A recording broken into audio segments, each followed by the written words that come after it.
I begin, of course, with the elephant in the room that I am a white male, and I have lived a life of all of the privilege that is attached to that, and efforts towards this understanding of bridging a white, so to speak, and African-American gap has had to be intentional for me.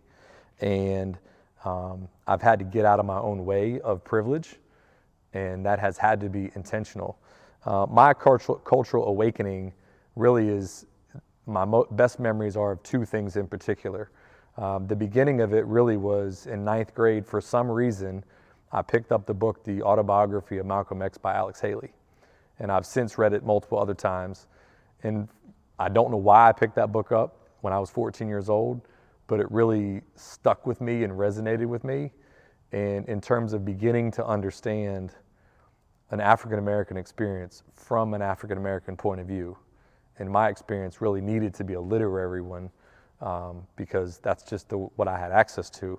And my second was when I was in college, I had a professor that eventually became kind of my adopted mentor, and I took 4 or 5 classes with him over a few years. He was an older African-American male who was a very progressive, you could even say radical academic. And he was so critical to shaping my adult worldview and thinking through the racial lens, even though my own personal experience had not allowed me to do that. And it was such a formative time for me academically, intellectually, culturally. And that was the second part of my cultural awakening. And then as I've been an adult, I've tried to read up on issues, and there's been so many issues I've read on or watched documentaries on about injustices within the African-American community, whether it's financial injustice, education injustice, problems with the judicial and legal system, access to jobs, healthcare, the whole story. I've tried to educate myself as best I can to understand what that experience looks like, because it has not been mine. And ultimately we land today, right now, and why are we in this moment right now to actually do something and accomplish something? And I think the benefit of right now, in a national sense, is that the issues that some people outside the African-American community have been allowed to ignore for so long and dismiss as if it's not really accurate, it's now front and center, and it can't be ignored or overlooked anymore, as that's really not the reality.